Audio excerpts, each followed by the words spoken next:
Ya, selamat datang kembali nak di pelajaran matematika. Hari ini kita akan membahas cara untuk mencari akar persamaan kuadrat dengan menggunakan rumus ABC dan juga aplikasi akar persamaan kuadrat pada soal cerita. Nah, jadi jika suatu persamaan kuadrat itu tidak dapat kita selesaikan dengan cara pemfaktoran, maka persamaan kuadrat itu bisa juga kita selesaikan dengan menggunakan rumus ABC. Nah, bagaimana sih rumus ABC itu? Rumus ABC itu adalah seperti yang bisa kalian lihat di layar ya. Jadi X12 sama dengan minus B tambah kurang akar dari B kuadrat kurang 4AC per 2A. Oke, nah ABC itu didapat dari mana, Bu? Koefisien A yang di sini, B yang di sini, C yang di sini, itu asalnya dari mana?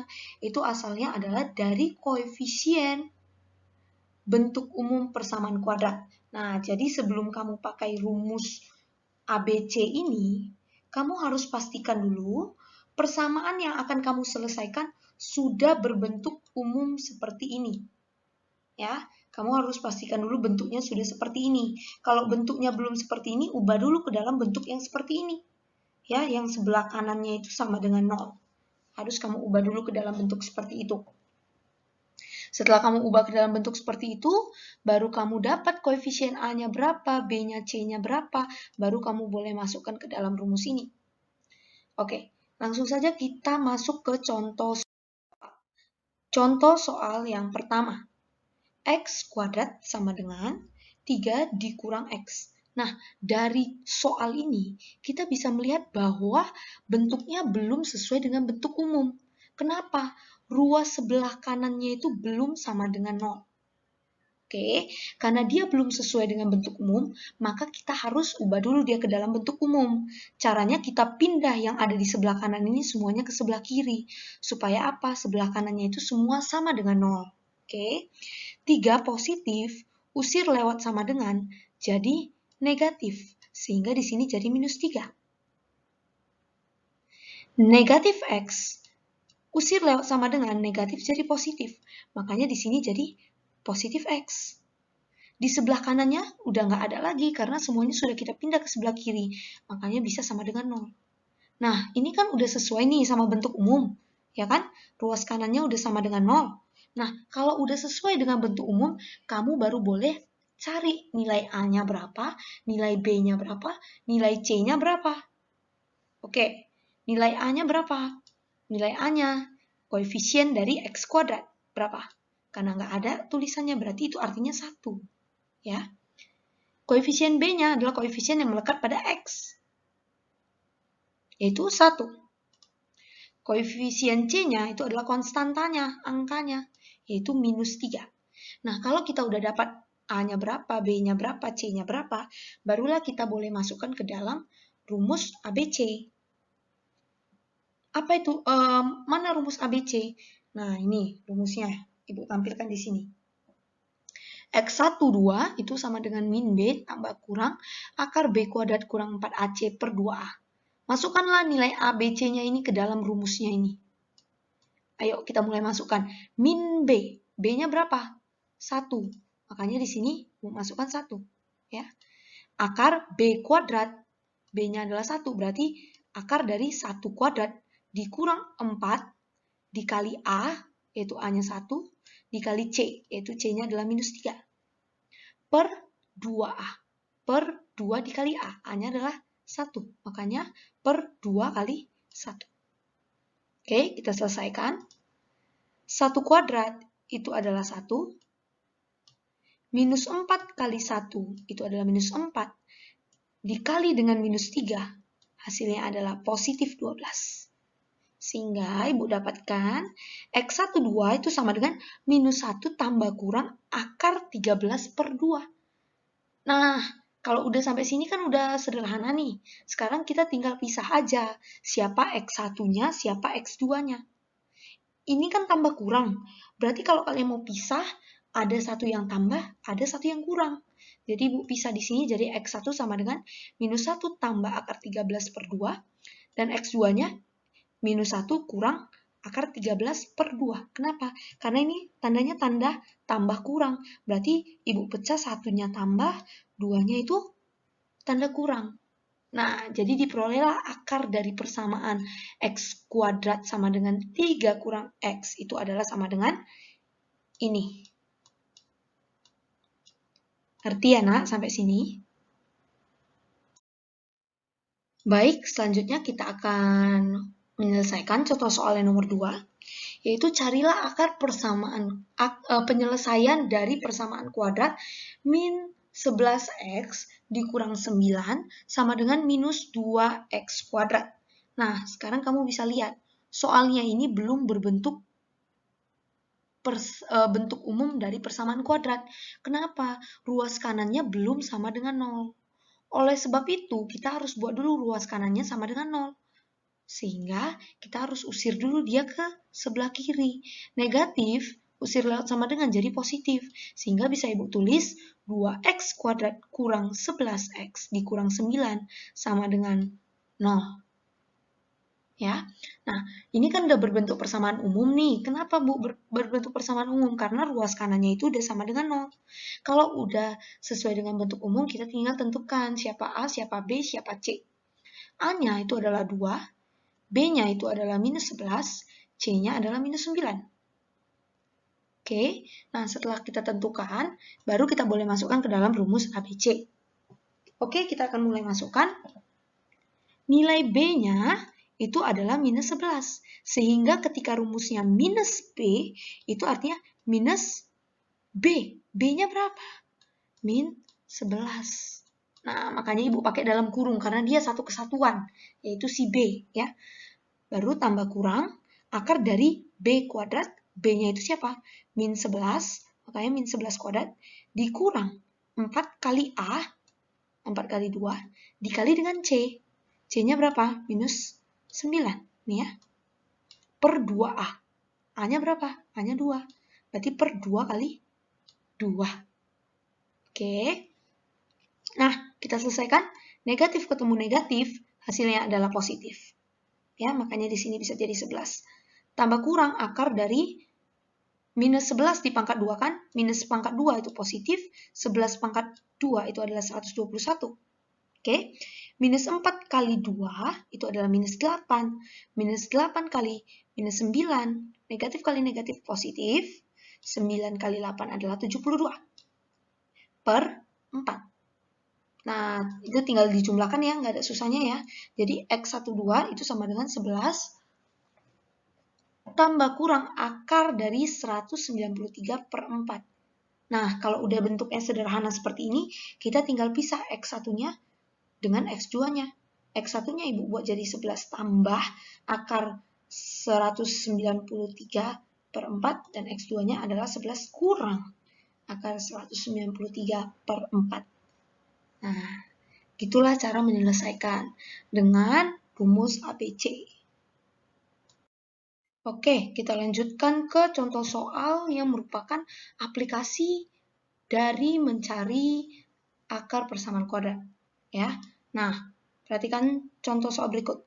Jumlah dua buah bilangan adalah 23. Jadi Ibu misalkan bilangan pertama itu adalah X dan bilangan kedua itu adalah Y. Jumlah dua bilangan adalah 23. Berarti bisa Ibu tuliskan X tambah Y itu adalah 23. Dan hasil kali kedua bilangan, berarti hasil kalinya berarti X kali Y sama dengan 102. Betul ya? Nah, tentukan nilai masing-masing bilangan. Berarti tentukan nilai X berapa, nilai Y berapa. Oke. Nah, kita bergerak dari X tambah Y sama dengan 23. Ibu mau cari salah satu. Misalnya Ibu mau cari Y. Berarti Ibu bisa tulis Y sama dengan 23 dikurang X. Ya. Nah, kamu perhatikan Y di sini sama nggak dengan Y di sini? Tentu sama. Berarti nilai Y yang di sini boleh Ibu masukkan ke dalam Y yang ada di sini. Ya, berarti kalau X kali Y itu akan sama dengan X dikali ini. 23 dikurang X. Sama dengan 102. Kalikan masuk satu-satu. 23X dikurang X kali X kuadrat sama dengan 102. Kamu perhatikan bentuk ini udah bentuk umum belum? Tentu belum, karena sebelah kanan belum sama dengan 0. Karena kita mau buat sebelah kanan sama dengan 0, pindah lewat sama dengan. Jadi negatif ya. Jadi min X kuadrat tambah 23X kurang 102 sama dengan 0. Ini udah bentuk umum. Nah, kalau udah bentuk umum, barulah kita selesaikan persamaan kuadratnya. Bisa dengan cara memfaktorkan, bisa juga dengan cara rumus ABC. Sekarang Ibu mau coba dengan cara memfaktorkan. Cara memfaktorkan gimana? Berapa kali berapa sama dengan A kali C. A-nya berapa, nak? Minus 1 ya. B-nya berapa? 23. Ingat, A itu yang menempel pada X kuadrat, B itu yang menempel pada X. C itu yang angka. Itu 100 min 102. Ya, A-nya tadi minus 1 ya. Nah, sekarang kita cari berapa kali berapa sama dengan A kali C. Berarti minus 1 kali minus 102. Minus 1 kali minus 102 itu adalah 102. Ya. Karena negatif kali negatif positif. 1 kali 102 adalah 102. Jadi kita cari berapa kali berapa sama dengan 102. Dan berapa tambah berapa sama dengan B. Yaitu berapa tambah berapa sama dengan 23. Ibu tahu 17 kali 6 itu adalah 102 dan 17 tambah 6 adalah 23. Berarti pasangan penyelesaiannya adalah 17 dan 6. Nah, sebelum kamu langsung masukkan, sebelum kamu langsung buat X-nya berapa, Y-nya berapa, kamu nggak boleh langsung masukkan. Kamu harus lihat dulu, koefisien dari X kuadrat ini 1 nggak? Kalau koefisien dari X kuadrat itu adalah 1, kamu boleh langsung buat X bla bla bla. Ya, minggu lalu sudah Ibu jelaskan. Tapi, kalau misalnya koefisien dari X kuadrat ini bukan 1, maka kita tidak boleh langsung masukkan. Kita nggak boleh langsung tulis hasil X-nya. Kita harus substitusi ke sini. Nah, minggu lalu sudah Ibu jelaskan ya. Kalau ada yang kurang paham, boleh lihat rekaman Zoom minggu lalu. Oke. Nah, karena koefisien dari X kuadrat itu adalah minus 1, berarti kita harus masukkan ke sini dulu, kita substitusi dulu. Substitusinya maksudnya gimana, Bu? Nah, perhatikan ya. Kan nilainya 17 dan 6. 17 dan 6 ini kita masukkan untuk menggantikan 23. Berarti untuk menggantikan 23, Ibu bisa buat 17X tambah 6X. Kalau kamu cek ulang 17X tambah 6X, dia balik ke 23X. Inilah yang Ibu maksud dengan menggantikan. Ya, jadi nilai 23X itu digantikan dengan 17X ditambah 6X. Jadi digantikan oleh nilai ini. Oke? Nah, didapatlah hasil seperti ini. Setelah kamu dapat hasil seperti ini, kamu kelompokkan dia jadi dua pasang. Nah, ini minggu lalu juga sudah Ibu jelaskan ya. Kamu kelompokkan dia jadi dua pasang. Min X kuadrat tambah 17X itu ada yang sama, yaitu sama-sama punya X. Jadi X-nya Ibu tarik keluar. Sehingga menjadi, ini tadi Ibu kelompokkan ini ya. Nah, ini Ibu kelompokkan. X-nya Ibu tarik keluar sehingga menjadi di dalam kurungnya adalah min X dikurang. Ini salah ya, dikurang 17. Ditambah. Salah ketik ya. Ibu keluarkan X. Sehingga di dalam kurung menjadi minus X tambah 17. Kenapa Bu bisa gitu? Coba kamu kali masuk. Min X dikali X itu adalah min X kuadrat. Dan X dikali 17 itu adalah 17X kuadrat. Balik dia ya. Nah, sekarang kita lihat pasangan ini. 6X dikurang 102. Apa yang sama? Sama-sama bisa Ibu keluarkan minus 6. Minus 6 kali berapa supaya jadi 6X? Tentu dikali minus X.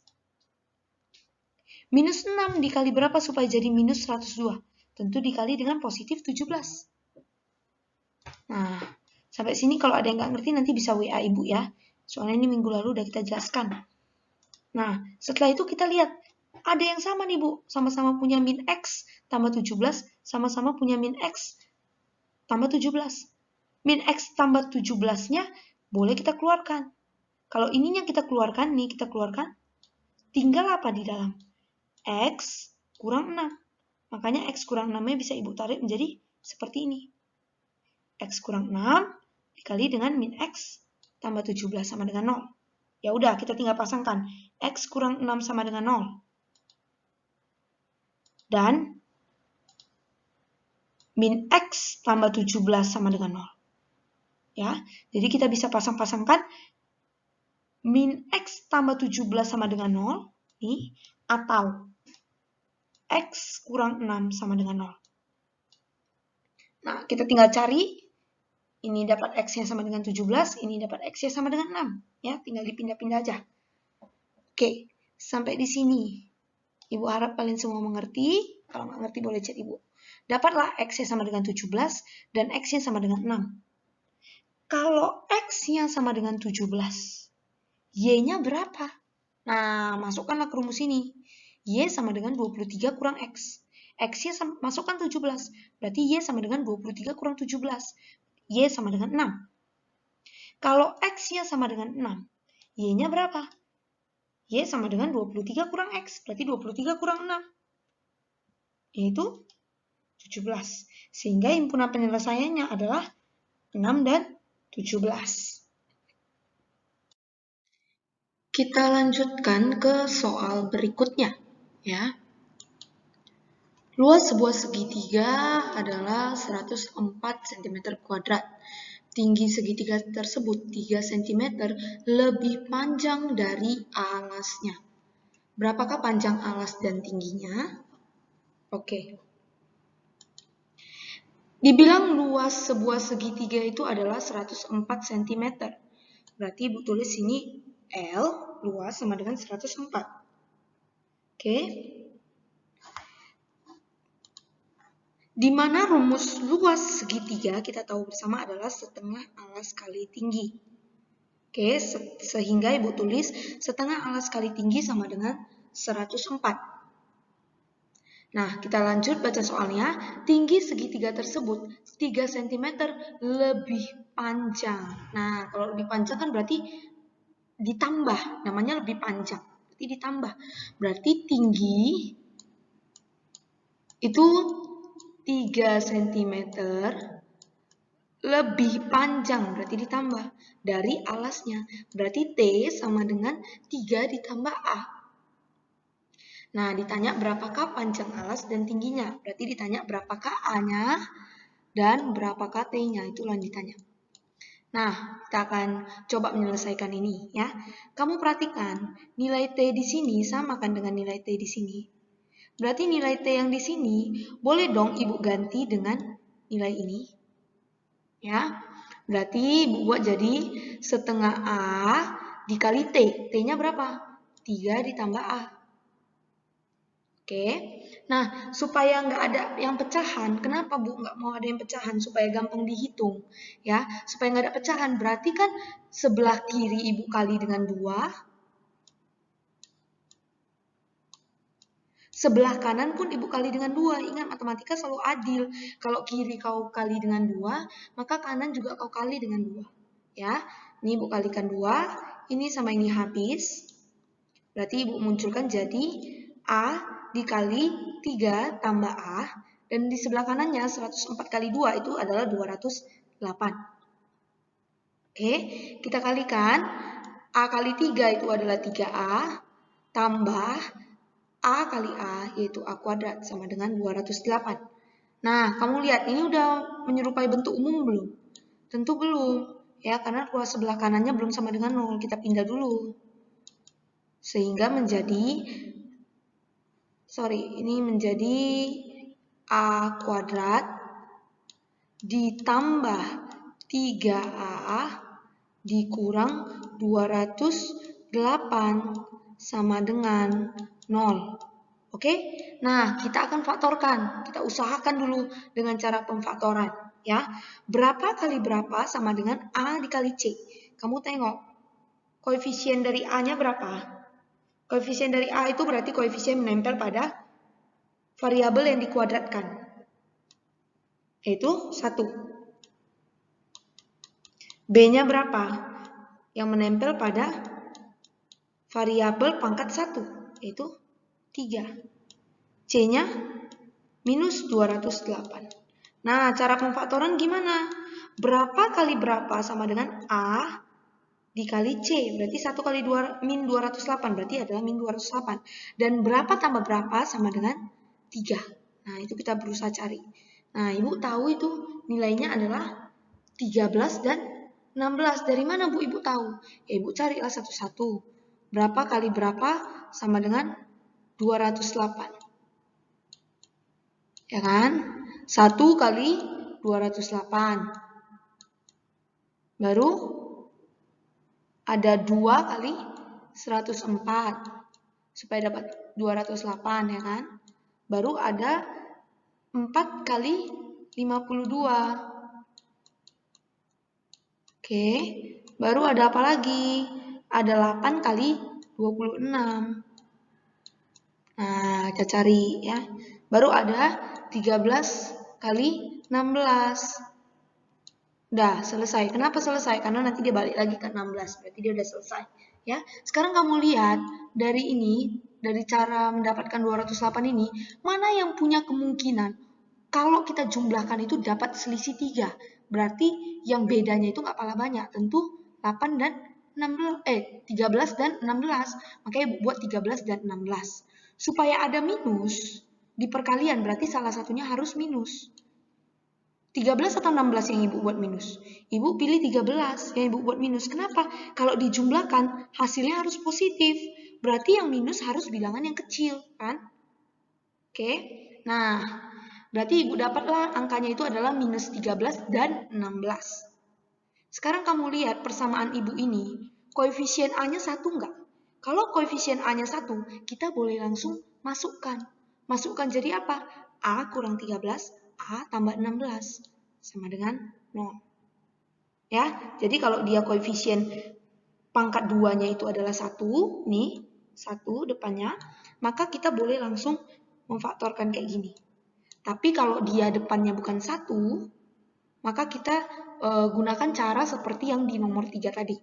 Oke, sekarang kita pasangkan satu-satu, berarti A kurang 13 sama dengan 0, atau A tambah 16 sama dengan 0.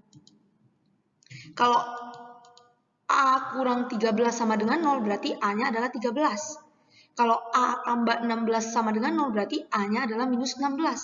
A itu tadi adalah alas segitiga. Ingat, alas panjang sesuatu benda itu nggak mungkin minus. Tinggi badannya Susan nggak mungkin minus 52 cm, nggak mungkin. Ya, makanya yang A sama dengan minus 16 ini tidak memenuhi. Yang bisa kita pakai mana? A sama dengan 13. Oke? Nah, A-nya udah dapat. Sekarang kita mau cari T-nya. T-nya apa rumusnya ini? T sama dengan 3 ditambah A. Berarti 3 ditambah 13, yaitu 16. Sehingga kita tahu panjang alasnya adalah 13 dan tingginya adalah 16.